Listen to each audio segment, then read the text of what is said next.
Welcome everyone to Myth Informed. I'm gonna try and make Dima. I'm trying to look good in place of Dima. So Sean and Brian are your hosts today. Not Dima's in the producer chair.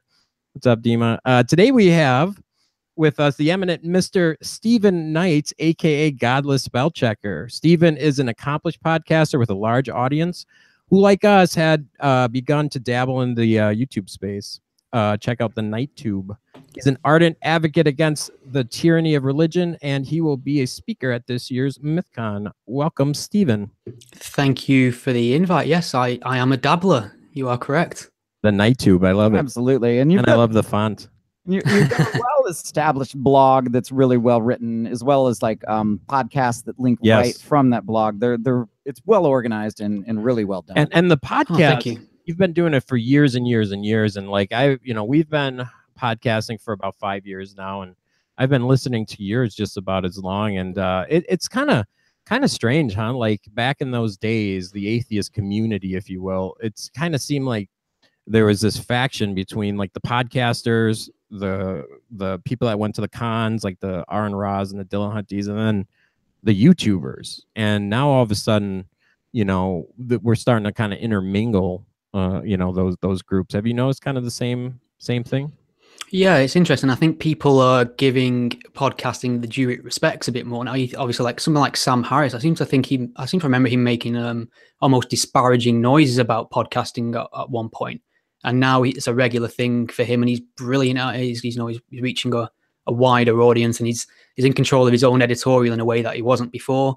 And people have just got the means now to make a video or make a podcast, or they've got access to this technology and internet, and I think everyone's dipping their toe in everything. We're all producers. Yeah, I agree, and I think like the YouTube specifically, like when we first started, YouTube wasn't really on the map. I know Brian has kind of had knowledge of this world for years, but like for the most part, by and large, in atheism, like the YouTube world was always kind of separate, and I don't know why that is. And obviously we had Mythcon last year and we brought some YouTubers, and it was like the big controversy to bring YouTubers. But the irony and the hypocrisy is now I'm seeing some of the older the OGs more active on YouTube these days. Yeah, and I think there's this competition really in terms of mainstream media, your news, your radio station and things like that, and they have a very rigid format when having debates and conversations. And I think what's happening with YouTube is it's competing because it's able to have these long form conversations where you can sit down, you can settle, you can kind of say what you think at length without somebody who's got an agenda in terms of like, you've got a minute to discuss this, then we've got to speak to this guy, then we've got to get to this point, and it's very rigid and it's got to fill a particular slot. Whereas you can plug in on YouTube, you can speak until everyone's bladders are full and they've covered every single topic. And I think people get a lot from that. People get the feeling that they're involved in this conversation if it's in a conversational style, and that's what the YouTubers provide, I think. Yeah, that's absolutely true, and especially with super chats and comments and response videos, you can alter sometimes the train of the conversation. Yeah, and you did bring up revenue. That's another thing too. Like there's an inherent, at least there was an inherent ability to make money on YouTube versus podcasting, which Stephen, is very, very tough. Like you really have to get people to a third party Patreon. Yeah, you have to flog underwear essentially, or have a very loyal patron fan base. So it's difficult. But I mean, maybe you could talk to me. I mean, maybe you know a little bit more about YouTube ad revenue, because I hear different things from different people. I'm hearing that videos are getting demonetized a lot quicker than they used to. A lot of people tend to talk about it as a conspiracy. I'm more inclined to think it's an algorithm just working on specific keywords and things like that. So do you have any more insight on that than I do? Well, yes. I mean, as long as we've been podcasting, we've had a YouTube channel. So all of our podcasts would go up in their full form on the YouTube channel. We really didn't pay a lot of attention to it till about a year ago. But yeah, unfortunately, that's when the adpocalypse started happening. And essentially based on just what I'm seeing, the research I've done, and just over time what I've seen, it's what YouTube's trying to do is make their advertisers more family friendly, so they're not giving the ad money to those that are more controversial, or those that take on political topics or whatever the case is. So it's like they're trying to create this really nerfed version of YouTube where the advertisers' monies are actually going to go towards the channels that pass their pass that rating test or whatever it is. Yeah. So yeah, I doubt it's specifically ideological, because I hear those that are definitely left of center. It's happening to them. And then it seems like every Sargon of Akkad video I watch has an ad. Yeah. So it certainly, but you can't draw a broad conclusion. Even though you get an ad, it doesn't necessarily mean you're making money too. That's the other part of it. And the super chats, this is the interesting part. It's like that was YouTube's way of working around the adpocalypse and saying, okay, well, the creators can still get revenue if they get these super chats, but the outrage there, the outrageous element of that is YouTube take 30% of the super chats. So it's like, man, like, but that's okay. But it would defeat their platform to run an ad on a controversial channel. Okay, and then but you're not giving the channel host the revenue. That would defeat the purpose of making it family friendly. Yeah. So I just say 30% is a little outrageous, because Patreon takes like what, 4 or 5%, and Eventbrite takes 3%, and PayPal takes 3%. So YouTube takes 30%. I mean, that's a credit card companies will take vendors up to 25%. So I think I don't know. I don't want to argue with the down with capitalism, comrades. That's what I've got to say. But it's interesting that the atheist community, I think, first to be prominent in it, you had to be an author. Right? I mean, if you think of the Four Horsemen, like Dawkins and Hitchens, and have a doctorate, PhD, that helps. Well, these were accomplished authors. But then at the same time, atheist conferences start, and the technology to create podcasts and YouTube follows after comes, and like everybody can pop onto this debate. And I think that's what brings it up. And some people, you would love Hitchens, but you want to hear what Jacqueline Glenn says. You want to hear what Christina Rad says. I thought these were great, and I just happened to hit on YouTube, maybe because I was old world internet. Like I still not sure what a podcast was maybe at that point. So I think I hit YouTube because it was simply easier for me. It's interesting to know what the future will be for the platform. I don't quite know where it can head and how it can change. And that's one of the things I wanted to bring up is there a future for organized atheism? This is something that, we've been studying this, if you want to call it industry, whatever you want to call it. We've been studying this world for, almost 6 years, and we've seen it kind of go up and down. We've seen Elevator Gate. We've seen all the, we've seen conferences like ApostaCon just grow and completely go away. We've seen, like a lot of the shift in interest moving from actual atheism to more political topics and stuff. And, one of the questions I had for you is, my personal thing is, in the atheist world, and you've been around just as long as we have, like, it just seems like innovation and the ability to think outside the box and tackle topics that tie in atheism but aren't necessarily focused on the God debate are taboo. Like, as soon as you step outside and you start talking about politics, or you start having debates on socio-political topics, that all of a sudden you're the boogeyman. Have you kind of noticed some of that?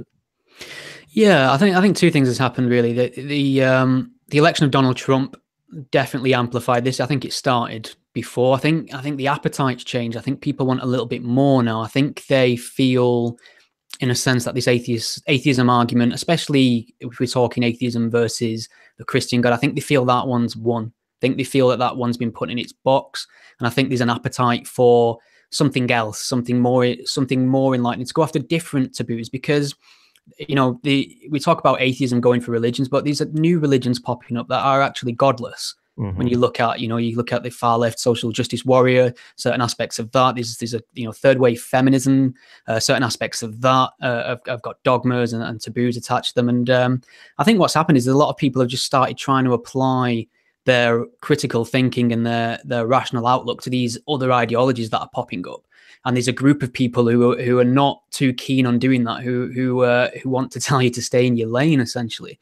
And I don't know what utility that has, really. I think we should be able to branch out and talk about politics, or even talk about sport if we wanted to, or anything. I don't think you should be pigeonholed as you're the God guy and then that's all you can talk about. Yeah. No, I think so. I think really, and you're going to be speaking on a panel called "How is the Political Climate Divided the Atheist Community?" And he's moderating that one. Oh, okay. Yeah, all right. He's speaking on the media panel. Okay, very good. All right, but I mean, we're kind of addressing that panel right now, and what I think is when Steven Pinker, Sam Harris, and Ben Shapiro all get lumped in the same box and say, "Well, you guys are Trumpkins, or you guys are all right wingers," that creates that's strange. That it creates an allyship between the more libertarian atheist types and traditional Christians. And I think on top of that, you have like Jordan Peterson specifically out there changing. He views religion in a very, very different way. He looks at it as narrative stories of which there is at least something to learn, in the same way that we might gain something from the Icarus story. It's not real necessarily, but it's a metaphor. And that's appealing to atheists because you don't have to believe in the supernatural to gain something from it. And I think that it's creating allies between like the traditional Christians or traditional right-wing religious or cultural Christians. Yeah, or cultural Christians. Yeah. I think there's something else that's going on here as well. I think there are two types of people really that they approach politics in terms of they want to get to the truth of the matter. They want to know what's the best way to approach something rationally. Then there's another group of people who they'll wed their self-worth to their political viewpoints. So when they're arguing their political viewpoints, they're putting a piece of themselves into the argument. It's about their identity. It's about them being virtuous. It's about good versus bad.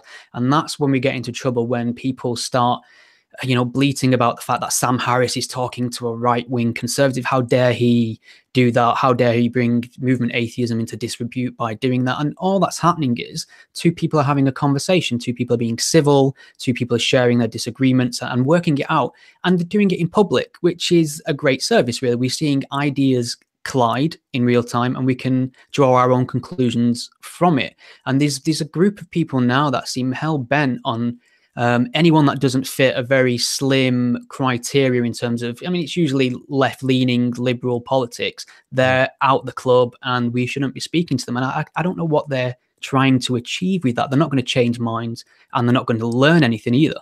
Yeah, well, and when we talk about religious, the extreme irony and hypocrisy of it all. If you think back to, Madalyn Murray O'Hair, when she was making a stink, when, even the early new atheists, like they had to really work their asses off to get into conversations with the religious right and get the seat at the table and have the debates. And, and now, like if you were on that camp back then, I'm sure the religious were like, why are you talking to these atheists? There's nothing to gain from that. And now all of a sudden atheism has become more normalized in the West. It has this, like obviously in the South of the US, there's still some issues, but like mainly in the North, in the UK, it's definitely more normalized to be godless or secular or even support secularism. And now all of a sudden we don't want to have conversations with people that are on the right or that are still, evangelical or whatever.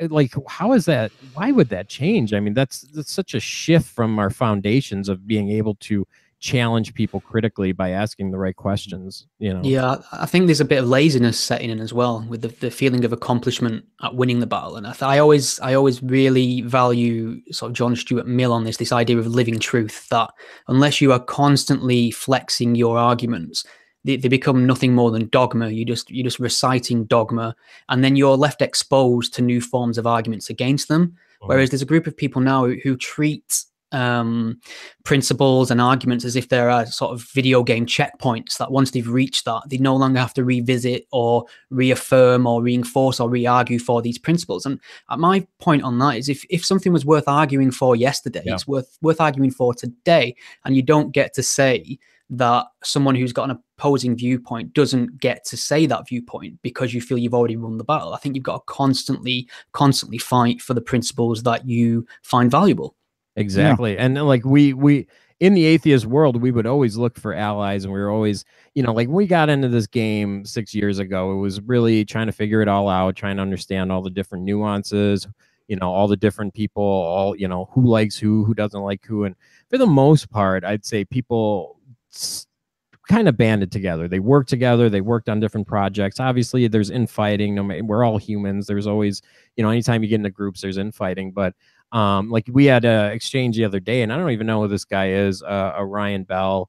All of a sudden, Godless Mom, or he had shared a tweet saying that it's that Mythcon, the next Mythcon's a right-wing atheist conference, and sexual harassers and sexual harassment. And he posts a collage, right, that we have created and puts that into the title. Yeah, it says that we're a right-wing conference that promotes sexual harassment, and he has Godless Mom and you and a couple, I think David Small, a couple other people shown in the picture, and Godless Mom rightly had an issue with that and decided to blog about it and talk about it. And then you got pulled into the conversation. Explain to me what's happening here, because I don't even know who this guy is. I don't know how this happened, but it just started kind of blowing up on Twitter. Ryan Bell was a Christian pastor who in the Adventist Church, and I think around about 2014 he started making positive noises towards women's rights and gay rights, and obviously his church didn't take kindly to that, and he got the boot. And he started a sort of blog project called A Year Without God. The idea was he was going to go for a year without God and blog his experience. And obviously the atheist quote-unquote community are quite a friendly bunch in terms of having soft spots for apostates, people who have left sort of conservative religious ideologies and want to come over to our side. So they welcomed him with open arms, and this video documentary movie centered around him was launched, crowdsourced the funds, made 26 grand, I think it was. And that project appears to be in a lot of trouble at the moment. We've not had any we didn't have any solid updates for 2 years until I did a bit of digging and put a blog out, which Ryan didn't take kindly to, but we might get onto that.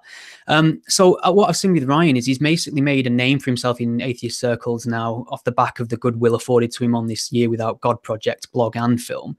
But now he appears to be very vocally against atheism movement. It's one of these people who seem to think it's suddenly slipped into the right wing overnight. And I'm yet to meet any of these right wing atheists. I keep looking, but I can't find any right wing. I'm struggling. But what he did, he, like you said, he tweeted out a collage image of guest speakers that were confirmed for the Mythcon conference, and just said something about atheism as its own right wing conference now with added sexual harassment. And that's he left it there. So to any observer there, that looks like he's grouping together a group of people who are right-wing and sexual harassers, or at the least advocates or apologists for it. And when this was brought to his attention, he said that he couldn't see the problem with it. And as you've mentioned, Courtney, very talented blogger, she's actually a victim of rape twice.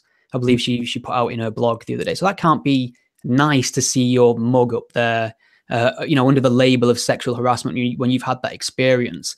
And then when you try and reason with the person about that, they sort of double down and pretend that there's nothing problematic about what they've done. Right. And what the irony is, Ryan Bell is upset with Sargon of Akkad's tweet to Jess Phillips, I wouldn't even rape you tweet. Fucking tweet. And so he's attempting to say that anyone in or around this conference therefore supports this tweet. And so he's against, say the harassment of Jess Phillips in that way. But the irony is, by saying that Courtney is a rape apologist to a woman that was also raped, even if he didn't know this, survivor, he's done the same thing. Yeah. And that irony seems lost on him. It's different when they do it. I've noticed the rules are different, but I mean, I've got a feeling we're going to be talking about that tweet again in September at the conference. It just seems to be, it's taken on almost mythical proportions. I think there's going to be some sort of memorial garden erected to it in England at some point. It's it's Sargon's legacy, I feel. Yeah. Well, it's just funny. It's like, and the other thing, it's a right-wing conference. We have all of these people on the other side of these conversations. One of the criticisms we got last year is, you don't have enough of the other side represented. And it's funny. It's like they actually don't know the history of the conference. I mean, pretty much every year we had, because again, it wasn't really focused on political back in the day, but our speakers that we had do lean very left, and so like now we have trying to have both sides or multiple sides in a lot of the conversations represented, and we still no credit there. So I mean, it looks like it was one of the most diverse crowds I saw last year in terms of these kind of conferences. I mean, do we really want to have the conference every year now where we fist bump each other and say how awful Christian conservatism is, and then talk about 101 reasons why God doesn't exist? And I feel like we've moved past that. I feel like the appetite's changed. I think people are more politically engaged. I think they want to focus on the new taboos that seem to be taking a foothold in society as the new religions, and it just seems like a very logical progression to me. And I get the impression with what you're doing, I've got a feeling that a lot of the other conferences are going to have to mimic your model at some point to stay relevant. And I think you may find that a lot of the people who criticized you for your choice of guests and the direction you took the conference in will find themselves in a very similar position some point down the line if they want to attract new blood. Yeah, and I think that's true. I also think that atheism, we would say being an atheist doesn't prohibit you from being moral, but nor does it make you moral. Yeah. No. That sometimes you would need something else, and often that was called humanism. Yeah. But I think that definition of humanism has been narrowed so much that the fairway is now so thin that it is in some ways its own fundamentalist religion. I mean, Matt Dillahunty criticized us for that reason, saying, how could you bring Sargon of Akkad? And didn't just criticize us, completely misrepresented. Yeah, and he misrepresented over and over. Right. He misrepresented us, but yet he goes and talks atheism with Jordan Peterson. Right. And the boogeyman. Right. But if you look at what's said about these people would throw Sargon and Peterson absolutely in the same camp. So if Sargon is not okay to talk, neither is Peterson. And to me, we're talking about something that they did. Like, should Sargon have, criticized Thomas Smith about maybe how he mistreated his sister at 7 years old or something? Like, are we going to bring up everyone's past faults in order to knock down ideas? There's a lot of halo polishing, and we've all at some point been guilty of saying something wrong, which is the worst thing you can do on the internet. But we've been guilty of maybe losing our temper or saying something out of turn or off color. But what I find about people like Jordan Peterson, I've got a lot of disagreements with that man, and Sargon as well, is that they are willing to engage. So that's worth a lot to me. And not only are they willing to engage, they're opinion formers, whether you agree with them or not. They have a large audience. Jordan Peterson, his rise has been astronomical, really, hasn't it? And he seems to have the palm of the world in the palm of his hand at the moment. So you can't ignore that. We have this same issue with Tommy Robinson in our country. Yeah. People think that you can't platform him, you have to ignore him, don't engage him. He's right wing, fascist, bigot, etc. And I think truly he's probably one of the most, if not the most influential British activist alive at the moment. In terms of how he can command support on a whim, he can get people to take to the streets for him. That's real political power that he has. And people think that the right response to that kind of influence is to not engage with it and shut any conversation down when he wants to talk. And that's not how you change minds. Yeah, no, I agree. And that's the extreme irony there. It's like, if you support free speech, all of a sudden you're conservative or right wing. And okay, you might, and there's nothing wrong with being right wing, whatever. But free speech is something that liberals should be protecting as well, because I think the UK can be used as an example for those that are passionate about atheism. Learn from our mistakes. Exactly. Please. And if you look at the struggle you guys are having with free speech, with Dankula, with Robinson, with all, other people getting arrested for quote unquote hurting people's feelings or hate speech. But then you see how that offers this protection, the shield for ideologies like Islam to all of a sudden start radicalized, because they are now kind of put in this protective bubble of people not being able to criticize them. And this is kind of a warning, in my opinion, to atheists. And I'd love to get your thoughts on are those two connected? Are you seeing how one is feeding the other? What, in terms of Islamism and our problem with free speech? Yeah. Well, absolutely. I mean, I remember, I don't know who said it once, but I think jihadists are competent in warfare and Islamists are competent in lawfare. So they will use whatever tools at their disposal in terms of the legal framework to shut down any criticism of their ideology. And a lot of these Muslim interest groups are very well funded, and you usually find that taking things through the courts in England in terms of speech, whoever's got the most money tends to win that battle, unfortunately. But yeah, there's a problem with Islam. And to quote John Stuart Mill again, I think he said something that really resonates with me about when the learners and thinkers think there's no enemies in the field, they fall asleep at their post. And we've not identified an enemy with Islamists. We've ignored them under some pretense of, cultural sensitivity or some misguided commitment to anti-racism. We seem to be placing them in a special category where they can say the most offensive, illiberal things about women, about non-believers, about Christians, about Jews. And we kind of say, well, who are we to say that? Whereas if I was to do this as a straight white male, there'd be no end of criticism coming my way, and rightly so. So society seems to have a check on the population in Britain in terms of illiberal ideas, apart from when it's one group in particular. And it just seems like there is no, I think the other day I kind of thought to myself, you know what, I think we're doomed. For the first time, I thought we are doomed.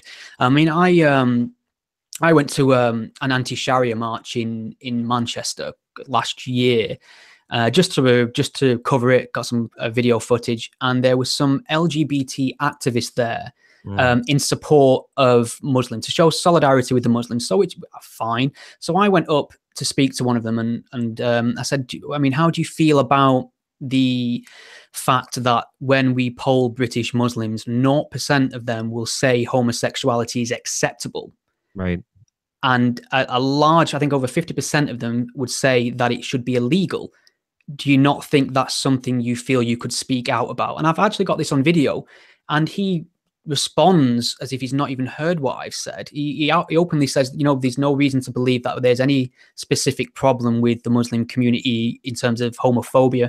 And I'm like, well, I'll just give you the statistics. There's a clear problem there. And there's this glaze over in the eye where they just can't, no facts about Islam in Britain can penetrate the liberal mind for some strange reason. And it feels like sort of like a body swap situation where we feel like we made huge gains in terms of women's rights in this country, freedom of expression, for LGBT rights, and we're all for them still, apart from when you put that in the context of Islam, and then we go very quiet. And I think we're failing a lot of people, and it's set in a very dangerous situation where the only people who are speaking up about it can often be very scary, bigoted, racist people with some very nefarious ideas about race and the Muslim population. And you can't help but feel it might just bubble over at some point. And I'm very, very frightened about that being a reality. Yeah. I think this is what they call identity politics. Yeah. And on Twitter, the question came around, how do you define that? And I thought I would take a stab at it. And I said, I think it's when group identity trumps the individual identity. And like this can be a good or bad thing. Like, I'm just doing my duty as an American. Yeah. Right. But it could be, how could you possibly know that as a straight white male? Yeah. I think it becomes toxic when your loyalty to the perceived group opinion like stymies thoughtful reflection. Yeah. And I think we're absolutely at that point that you have to kind of be in the bag. Like the intersectionality, like tribe is okay. All the oppressed minorities must support each other, even if they're directly in conflict. Well, I think like gays for Palestine is weird. It's not even legal in Palestine. Well, I think turkeys for Christmas, basically. Well, I think it's part of that too, but I think it's this extreme ignorance in the West. I think there are individuals that they haven't traveled the world, they haven't gone to Egypt and all of these areas where you have Islamic rule, Islamic law, and seeing kind of how that plays out as a theocracy. But I also think that they conflate Islam with a race, and it's not a race. And that what we need to start doing, it's like saying, Hinduism is a race, or Christianity is a race, or Scientology is a race. That makes zero zero sense. We need to get people to move past looking at Islam as a race of people, because yes, I understand where, especially like the bleeding heart lefties, where they could get a little upset because you're criticizing a race because they see Islam as a race, and we just have to get past that. And I don't know how to do that, especially if, free speech is under attack, especially in the UK, where you guys, I mean, just what you're covering on your channel every week is extremely courageous. Like, it's weird having to say that. What the videos that you came up with, you did the one with the British man and ISIS, and some of the topics you're touching on, people leaving Islam. I mean, this could be seen as hate speech now, and that's very, very that is a consideration. And I'm somebody who chooses my words carefully where I can, and it's not just to cover my arse. I'll say what I genuinely believe, but I try and present it in a way that's, I was going to say professional, but that's not the word, objective perhaps. And it is a real concern that I may find myself called into the HR department of my place of employment one day and have a complaint about being an Islamophobic, racist bigot, and then the onus is on me to argue myself out of that situation just for speaking openly about one particular problem. But I mean, what you said there about this identity politics, and I think there's a difference here. I mean, I think we can look at somebody who's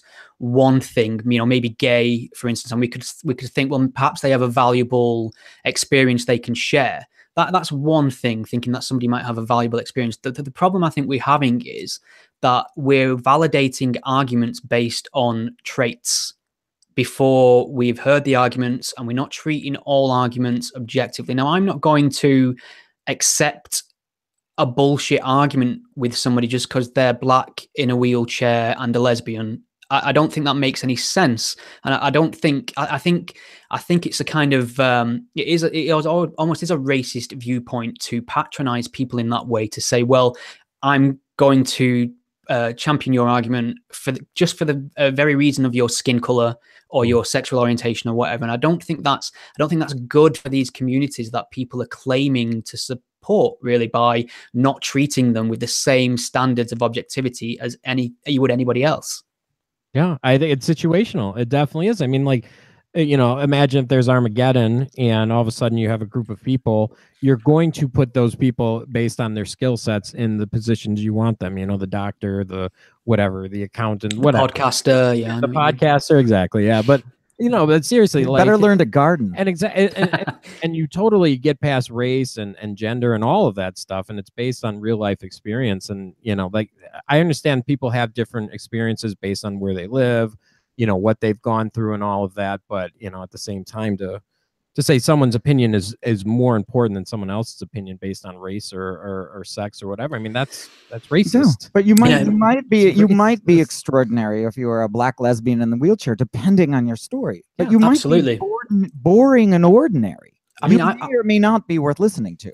I like people by default, or at least I want to like people. People are the best thing in my life. I like to be made to laugh. I like to be told a funny story. I like to learn something from people. So my first opening with an individual is to want to be impressed or be learn something from them, or be told a story that's going to make me laugh. So I'm open to that.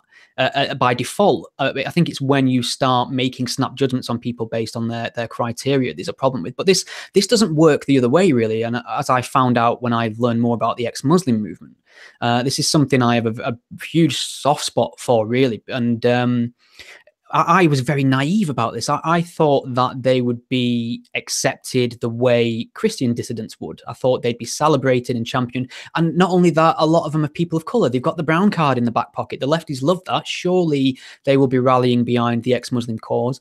And it's either absolute silence or they join into smears against them, as we've seen, prominent people like Majid Nawaz. Yep. No, sorry, he's not an ex-Muslim; he's a liberal Muslim, should I say? Don't want to takfiri him on your podcast live now. But people like Ayan Hirsi Ali, I know Sarah Hayder gets quite a bit of abuse online, and it's just a strange situation where the left-leaning narrative is we must protect minority voices, and ex-Muslims are the minority within the minority, yet they have no interest in fighting for that cause whatsoever. Right. And it's disheartening. Just discriminated against a different minority. And Islam Yes. is a minority. In the world, Islam is not. Second largest religion.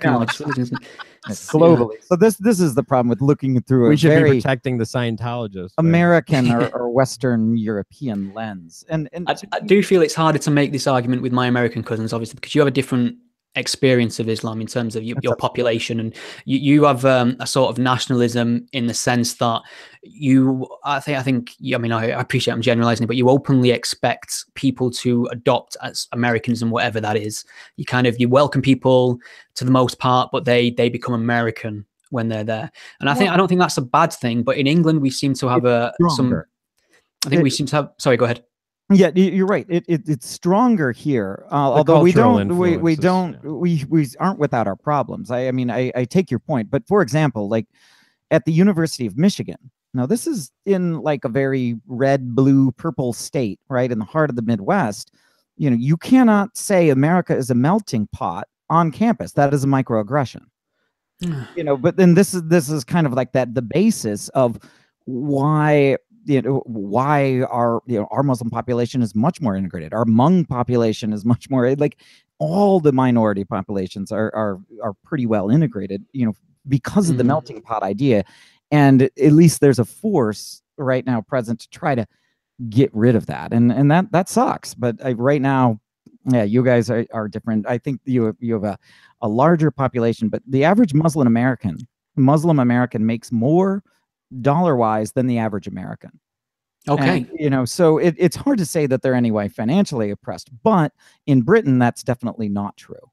That's not true. And we have an issue here where we've wed ourselves to this idea of multiculturalism, which I personally feel is failing left, right, and center. And I think people misunderstand what that means. I think when people say I support multiculturalism, they think about living in a society where there's multiple races and ethnicities, which is fine. That's what you'd want from a progressive society. The problem with multiculturalism in the UK is it's exactly what it is. It's multi-cultures, and they're usually separate from each other. Completely separate. You have entire areas of the country that are almost, they're exclusively Muslim, and there's a large number of those people that never see a white person or interact with a non-Muslim. We have our schooling systems messed up to the point where, I read an article in the Spectator the other day. There's a school where there's only 2 non-Muslims in the class now in one of these schools. And they're having a hard time because the Muslim pupils there will not invite them for after school activities. They won't, invite their friends round to the house and things like that. And the parents are in this situation now. This is what PC culture does to you, where they're afraid of being accused of being racist for pulling the children out of the school to give them a better chance at making friends and doing all the normal things kids want to do. So we're allowing parallel cultures to coexist, and none of them, they're not talking to each other.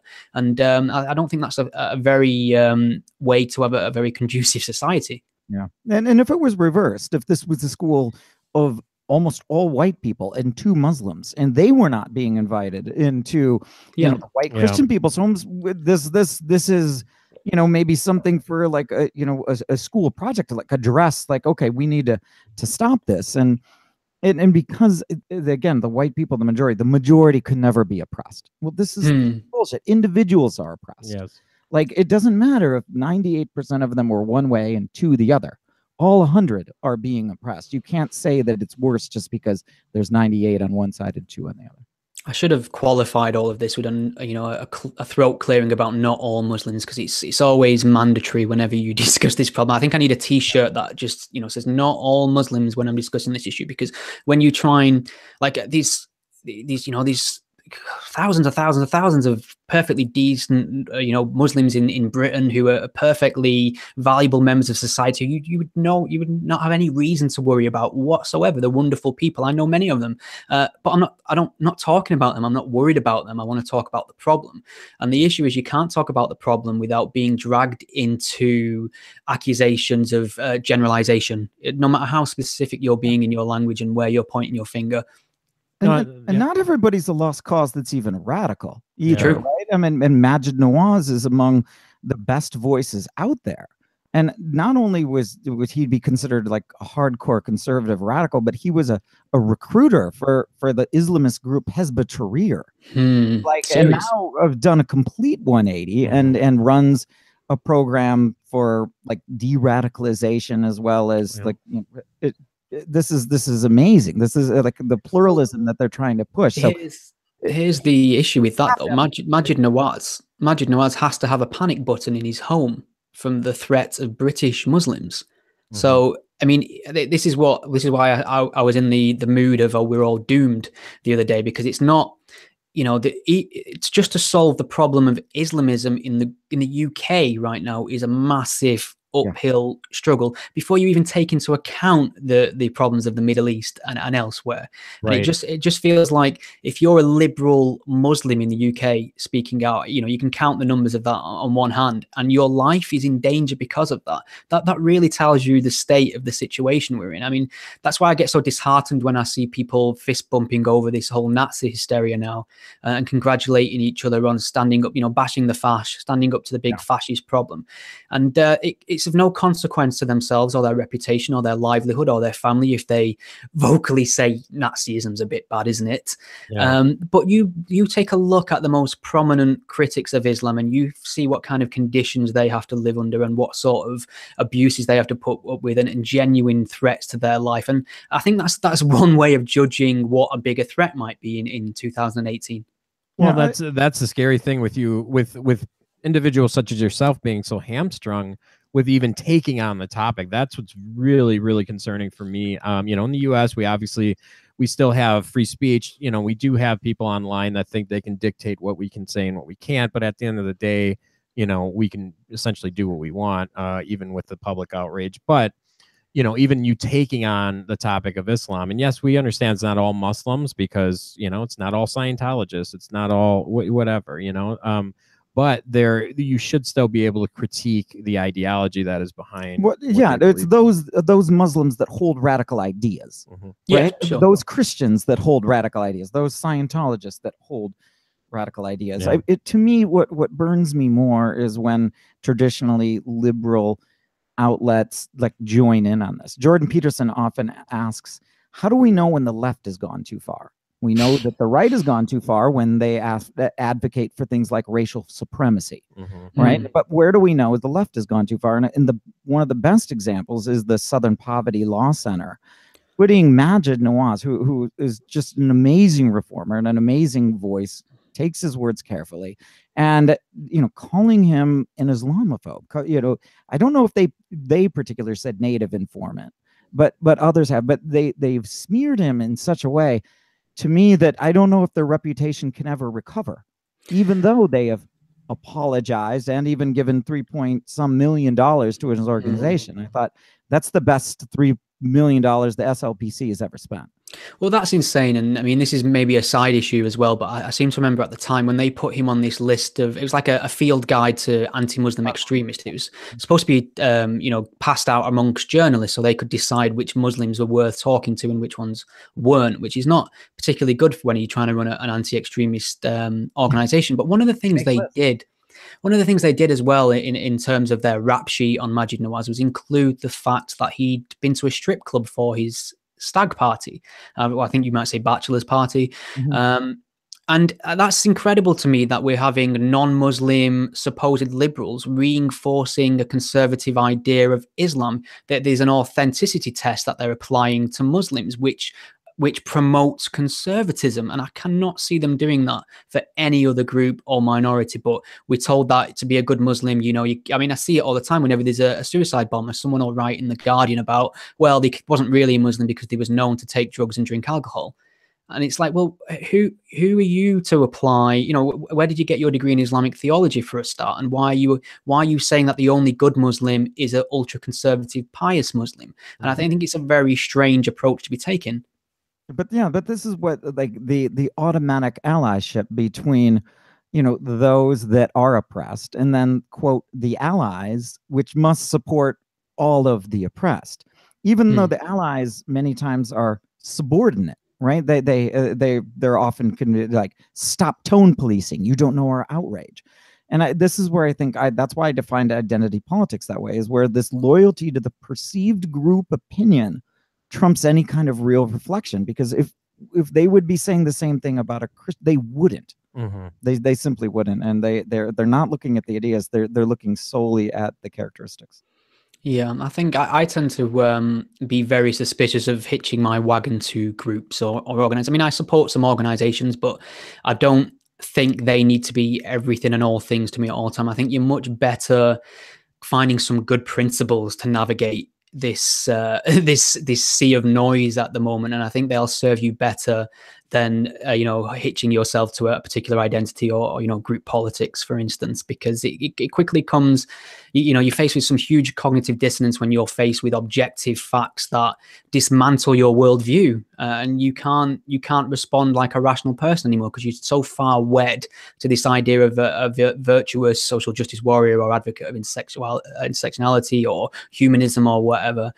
So I think there should be a bigger emphasis on principles rather than the group identity. Well, and that's when I give you so much credit for the way you handle a lot of the social media outrage, because you get a lot of it. We've gotten a lot of it. We've had to go through like professional training as far as like messaging and things like that. But you always handle it like such a stud. Like it doesn't phase you. You're always focused on the facts and you take a logical standpoint, and you don't let emotions get in the way. And it's really, really just I love watching it, because this is how a professional acts on one side, and this is how a little child acts on the other side. And I know people like to pull you in, and people try to pull a lot of people in, but the way you handle it is brilliant. A good comment in the chat, like the problem with multiculturalism is you cannot allow groups within it that strive to be a monoculture. That is a really good point, that's happening within Islam, right? That the only Muslims are the pious Muslims, right? The lapsed Muslims, the liberal Muslims, the atheist Muslims that are only cultural, you can't live there. Then I think the same way within atheism, that they're striving to be a monoculture, that we all buy into this secular humanism that is grown progressively narrow. And I had no issue with that. I mean, early on when we got into it, it was more, I didn't really see it. We always say atheist community or the atheist movement or whatever. Like, that was just a simpler way of explaining all the different orgs and individuals that are involved. But I always loved seeing a diversity of viewpoints. I always loved seeing people disagree. And, that's how you learn, is when you have a opposing view. Even if you take it on just to play devil's advocate, it really helps, foster your arguments, or it helps you think about things you wouldn't have necessarily thought of. And it just seems like in this world that's gone away, and it's seen as a negative now, and it's just really really kind of disgusting. But that's the idea. That's some that want to create the monoculture. What do you think, Stephen? Yeah, I mean, I think as well, there's some people who will like this. I think it's not necessarily about disagreeing; it's how you disagree. And I always start. I at least I try and start from a position of doubt of my own knowledge on something. So I always start with the idea that maybe this person knows more than me.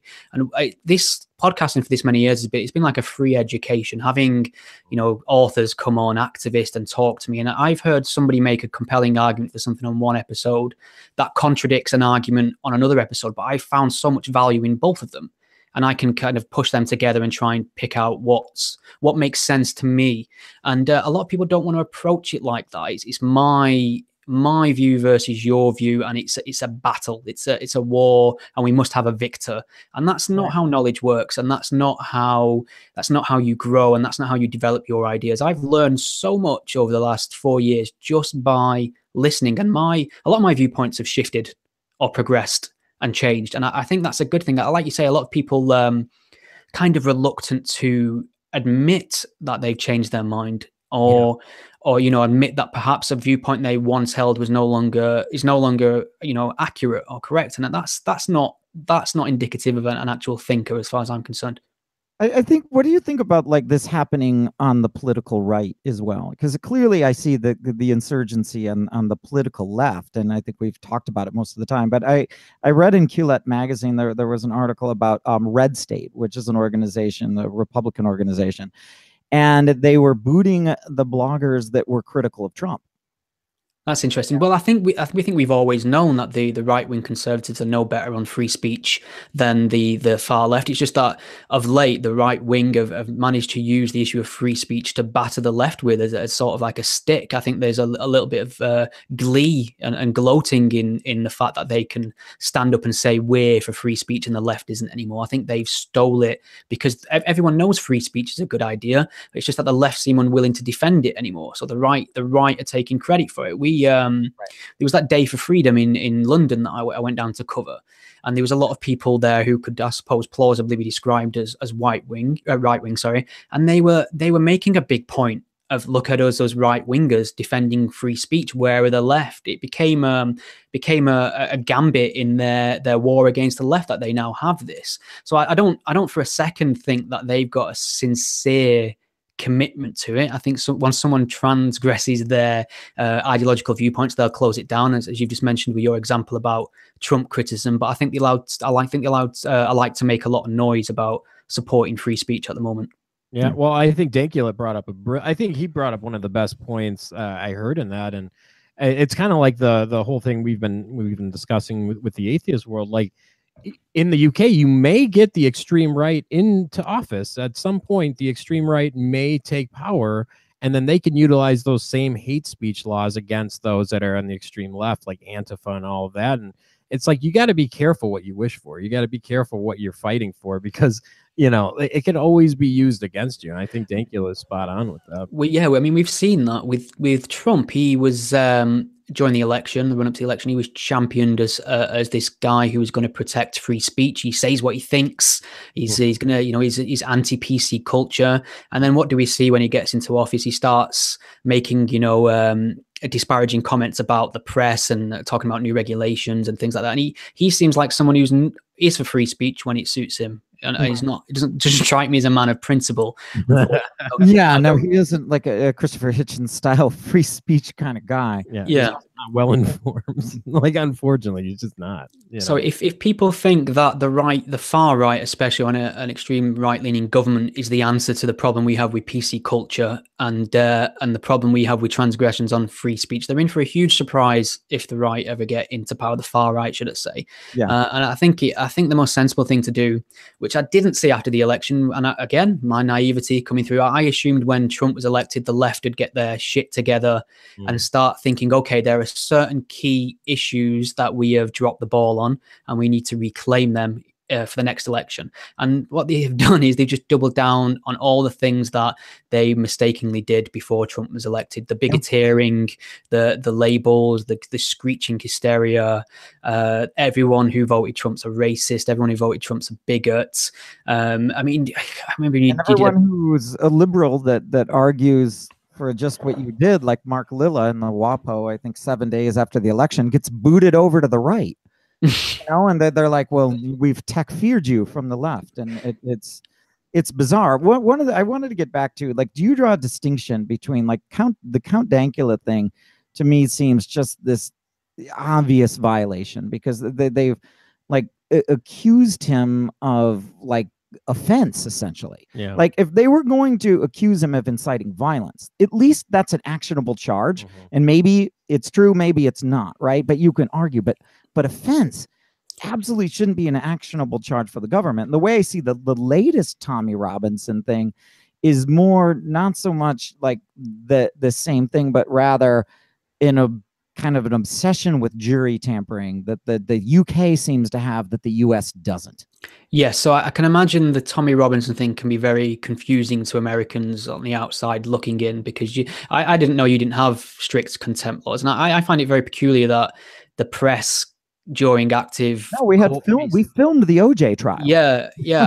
I find there's a whole media circus around justice very strange. But I mean, if you can show that it hasn't impeded justice anyway, maybe the British laws need some reform in that sense. But what's happening, unfortunately, is Tommy Robinson, I think, has been made a free speech martyr, and he's got a good claim for that in various other situations.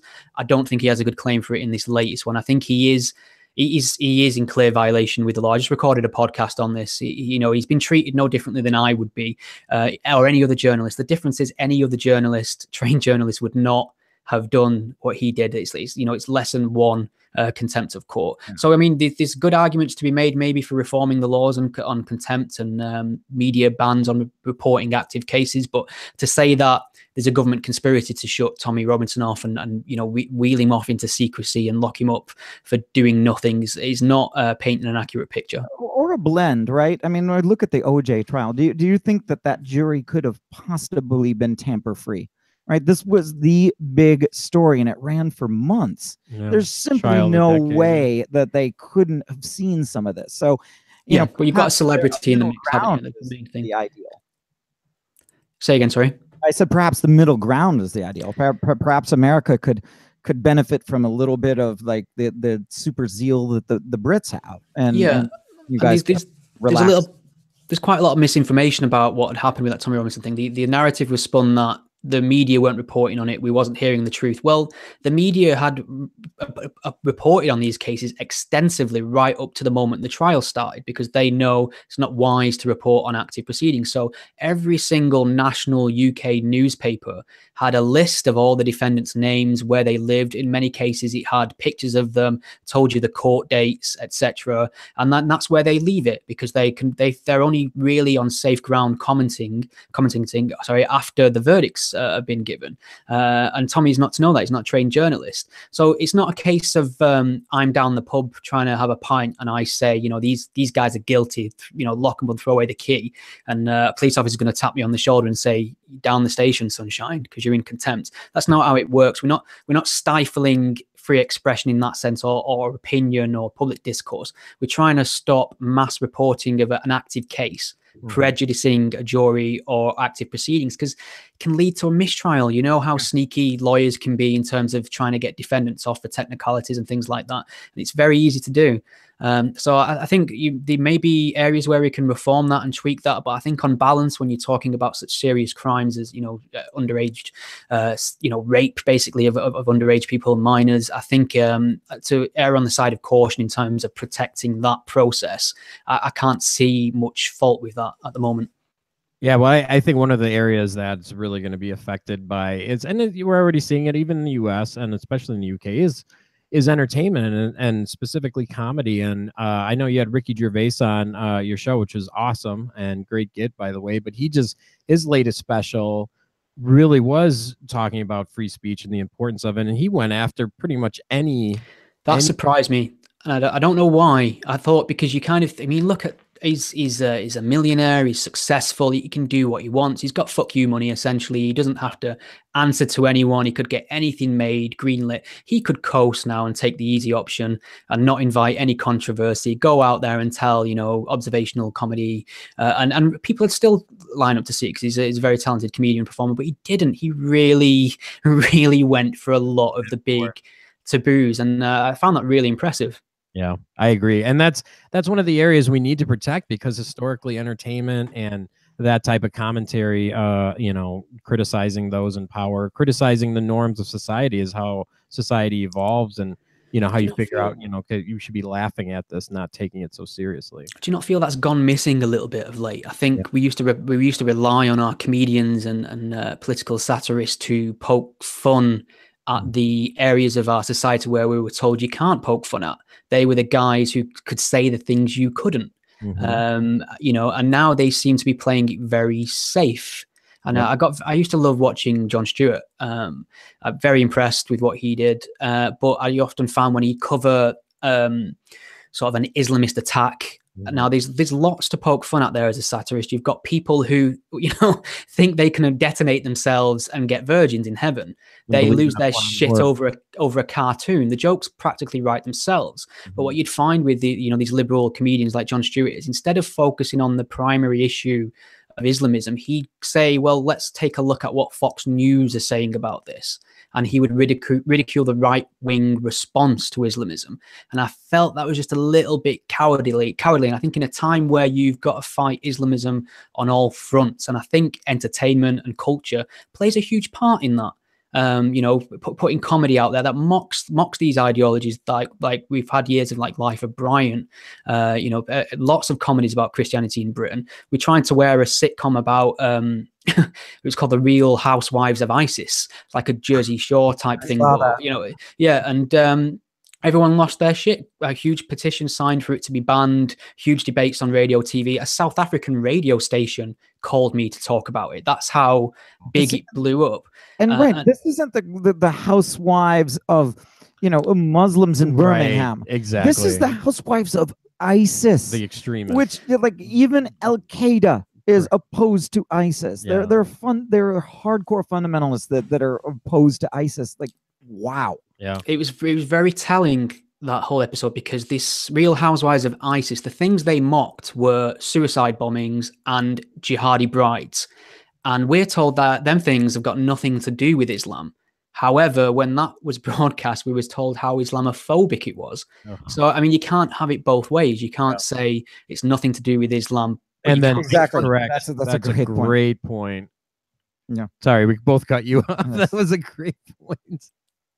I was bound to get one eventually. Nothing to do with Islam, then it should be safe. Why are you offended if we're poking fun at these things? So exactly. I think popular culture does play a huge role in this battle, and I just think the people we're looking for to who, you know, the George Carlins of this world, who used to stand up and really go for the things you were told you were not allowed to go for, are non-existent now. I think people play it very safe, and I think, of course, it's an entertainment business. It's an industry. You don't want to get blacklisted for a start. You want to keep people happy. I think a lot of that plays into it.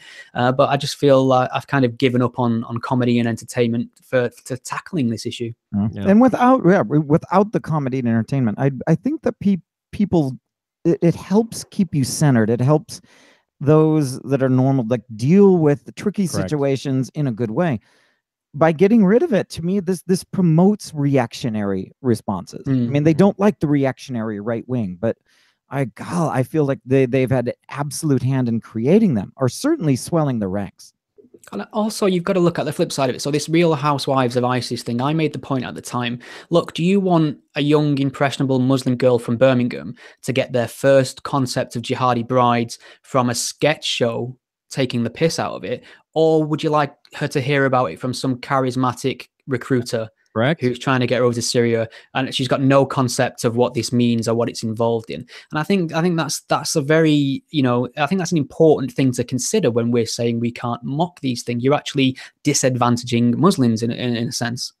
Yeah, no, that's a great point. And yeah, you know, anytime you poke fun at anything, it takes away its power, and, you know, you can actually have the conversation about it without people feeling all, you know, getting their feelings hurt or whatever. And I thought Ricky Gervais did was absolutely fantastic, and I hope he does another one, and hopefully, you know, he starts a trend, because there are a lot of comics out there that are coming out with Netflix specials and things like that, and, you know, we need to be able to support those, because it sucks getting blacklisted, like we've been blacklisted, but unfortunately you have to, you know, take it on the chin to make some space for other people to come in and do that. Also, blacklisted by whom? Yeah, right. Like our mission, like, is more as like we really began like as an atheist like organization, but now the mission has shifted, and we want to. Our new mission is to promote viewpoint diversity to limit the effects of authoritarianism with a vision of a pluralistic society. It's funny, when I first saw a lot of criticism coming your way for Mythcon from atheist organizations and people who consider themselves prominent atheist activists, it was said in a way that was very similar to how the church used to operate. You know, not in our name. How dare you do this? I think at one point somebody apologized for you who had nothing to do with the conference whatsoever, and it felt very religious to me. And it's interesting. It's interesting the reaction you've had. It's kind of creepy in a way. Like, you know, David Silverman. We don't like to mention too many names, but David Silverman was one of our biggest critics, and how we supported rape, and we did this, rape apologists, blah blah blah. And then I've not heard from him for a while. Is he? Yeah, because he had his quiet moment. Yeah, exactly. So it's like, in some cases, doesn't it feel a little weird when people are protesting a little too much? Doesn't it kind of feel a little like, what do you have to hide? Yes. I think that skeletons in the closet when somebody doth protest too much. I completely agree. In some ways, you have to, when those that have quote unquote blacklisted us, those are the ones that don't believe in viewpoint diversity at all. Yeah. But I think a greater swath do, even those that might consider themselves social justice warriors, as long as you believe in listening to the other side, talking with the other side, saying, this is why I think I'm right, this is why I think you're wrong, and so on and so forth. And you can have that conversation, they're invited to. So it's if we're blacklisted by those that could care less about viewpoint diversity, who cares? They're not coming to the conference anyways. It's really for those of any opinion that believe in conversation. But what their tactic is aiming to do, it's aiming to discredit us. So when we reach out to Steven to ask him to come to the conference, or we reach out to Marissa or whoever to come to the conference, that they've already built up all of this shit around it. So it's like, why would you ever think? But it's overplayed. Agreed. And that's where the tactic is starting to turn on itself. It's actually starting to work against them, because now you see the same, same people, essentially the same group of people constantly saying the same things. You start saying, okay, that's not legitimate anymore. So that it's actually, their tactics are starting to you just won't go away. Like in some ways you just have to be the cat. Yeah. Right. And won't let you give it milk. Well, he just won't go. I guess we need to adopt it. Yeah. Right. So, like when I see the usual suspects start criticizing Steven's newest blog or whatever, I'm like, I should probably read that blog, 'cause it's probably pretty good. Now they've acted as kind of like this thing where it's like, oh, they hate it. Well, it must be good, So yeah. I mean, what percentage of Milo's audience do you think was gained by him being shut down? Yeah. Oh God. He only came onto my radar because I was seeing people trash universities every time he tried to speak there, and that's the only reason I know some of his viewpoints. They don't realize how self-defeating this tactic is. The best thing they could do to you guys is ignore you. Yep. That would be the worst publicity for you. No publicity.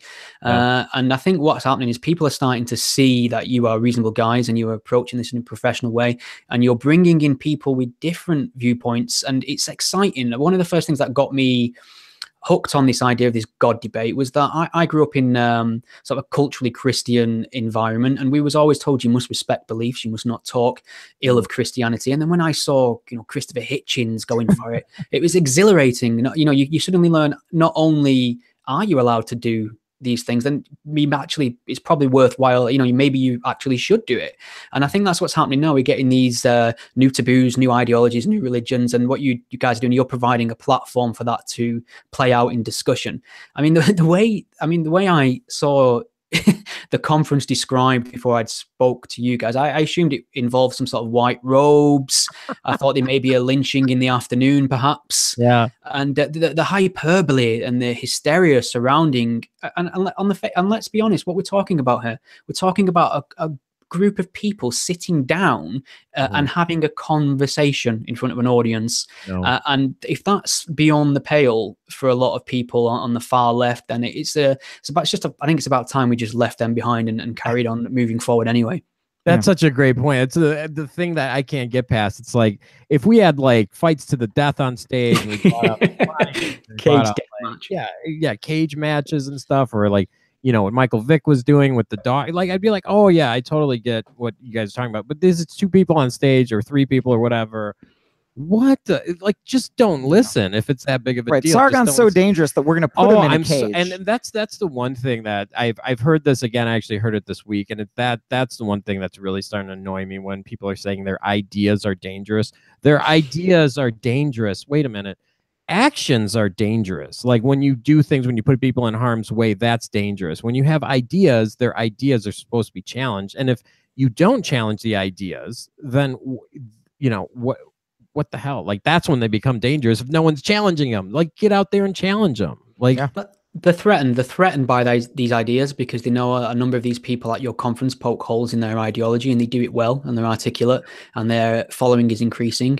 But another tactic as well, which is increasingly common now, is they know that speech is important and people should be allowed to speak. their mind, and the way they get around trying to prevent people from doing that is sort of similar to calling the ideas dangerous. They conflate speech with violence. It's not only sharing their opinion now, the speech is violent, or the speech will lead to violence against minorities, trans people, etc.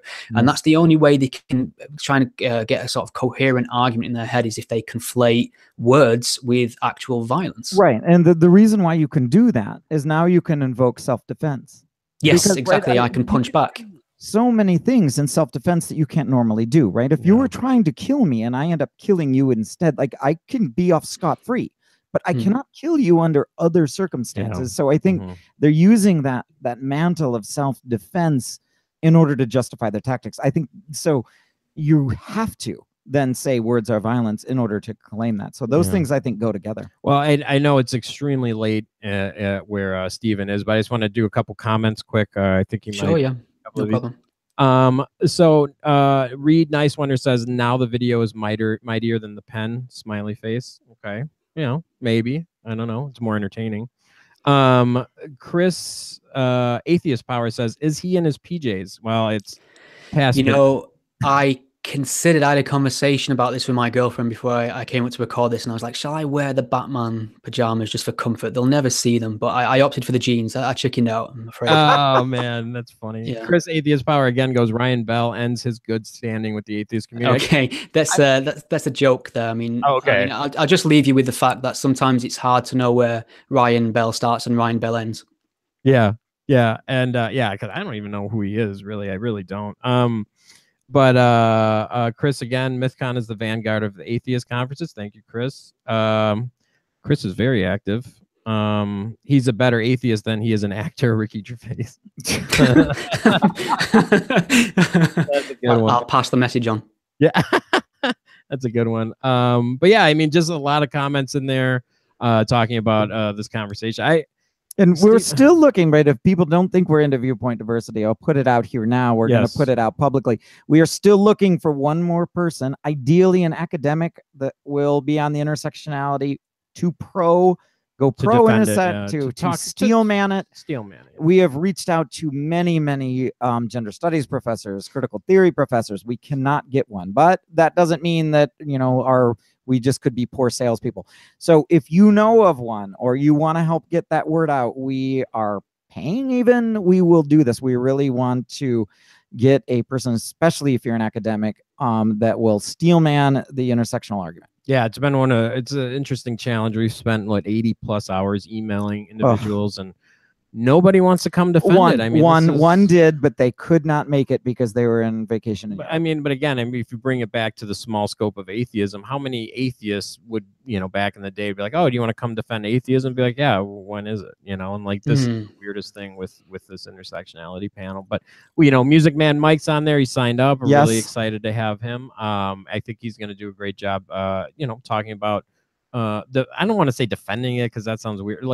Talking about the where he thinks it's the most reasonable, where it's the most beneficial, because it's highly unlikely that any argument is 0% right on one side and 100%. Yeah, I mean, whatever good points are made on the day, they're good points made on the day, and people can learn from that. We're not looking to gang up on the person who's representing one viewpoint or not. I'm looking forward to listening to the people and learning when I'm there too.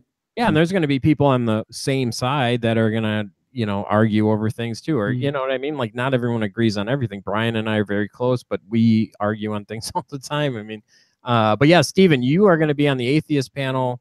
How has the political climate divided the atheist community? Which is, can I do that every time I say atheist community? Is that okay? Yeah, absolutely. Community. Yeah, and then you're also going to be on the was it the mainstream media? The legacy versus kind of new media panel. Yeah, that's very interesting. That's a good topic. Yeah, I'm really looking forward to that. To be on that one too, and she's very impressive. I'm really enjoying what she's doing at the moment. Yeah, she's cleaning up right now. Jeremy's on that one. I'm blanking. I don't want to. Chris Reagan. Chris Reagan. Yes, yeah, he's going to be really good on that one. That's going to be interesting to see his humor come out on that one. But yeah, Stephen, we're really, really excited to have you in September. You're really classing up the event. We really appreciate it. And extremely honored to have you there and finally meet you in person. Like I've been listening to you for years. We've had a couple chats in the past, but we're just extremely excited to have you there. It's going to be a good time. Yeah, last year there was a ton of energy. A lot of people had a lot of fun. Yeah. So. Oh, and you know, this is the funny thing, Steven. This is, you know, when they paint this broad brush of how terrible Mythcon was last year, and it's so funny because these people didn't go, first of all. But secondly, when you go to the atheist conferences or the secular or even the humanist conferences, whatever you want to call them, and there's nothing wrong with this. I'm not an ageist, but there's a lot of silver hairs there. There's a lot of 50, 60, you know, older people there, which is fine because they treat that as kind of like their vacation for the year, and they've been doing this for a decade or whatever the case is. At Mythcon 4, we had the gamut. Like we had 20-year-olds, 30-year-olds, 40, 50, 60. We had like all across we had diversity of age. It was a diversity of age, a diversity of opinion. You know, we actually saw some people with MAGA hats on, like a handful of them. Not a MAGA hat. Yeah, I know. What a travesty. It's crazy to see like the different people and their personalities that were there. I think that makes it more for me more of an experience. You know, I don't want to go to an event and just have the same thing that I agree with being just thrown at me, and everyone, you know, it's just like everyone agrees at the end of the day, and that's not fun. You know, this is going to be an experience, so I think you're really going to enjoy it. I completely agree, and I'm really enjoying what you're doing, and I'm really enjoying your attitude towards it, and the fact that you're open to discussions and the way you handle yourselves professionally. It's nice to see you doing it this way, and I think a lot of the people who are giving you a hard time, maybe people who run conferences themselves, for the way you've handled this and set this up, will have to mimic your model eventually. Otherwise, like you say, they won't be able to foster a new generation of active minds because they'll be repeating the same dogma over and over again. And like I said, I think the appetite for discussion and debate and conversations completely changed from where it was 10 years ago, and you're really tapping into that, and it's exciting. Oh, we appreciate that, man. That's really Thank high you. praise. And you've been doing it for years. We have nothing but respect for you. Check out Godless Spellchecker on iTunes, Stitcher, and all the places you get podcasts, and also the NightTube on YouTube. The guests that you get are absolutely incredible. I think I'm good at booking guests, but then I look you and see who you get. I mean, I'm so jealous of a lot of You're a better interviewer too. And yeah, much better interviewer. And thank you. That's really kind. Oh, absolutely. And we love it. So everyone check it out. Again, if you want to meet him in person, get your butts in Milwaukee in September 22nd. Yeah, Steven's going to be there. It's going to be a great time. And yeah. So again, Steven, thanks for joining us. Everyone else, Blair White is on next Thursday at 6:30 p.m. Central. So check that out, and we'll talk to you soon. Thanks, fellas. All right. Take care.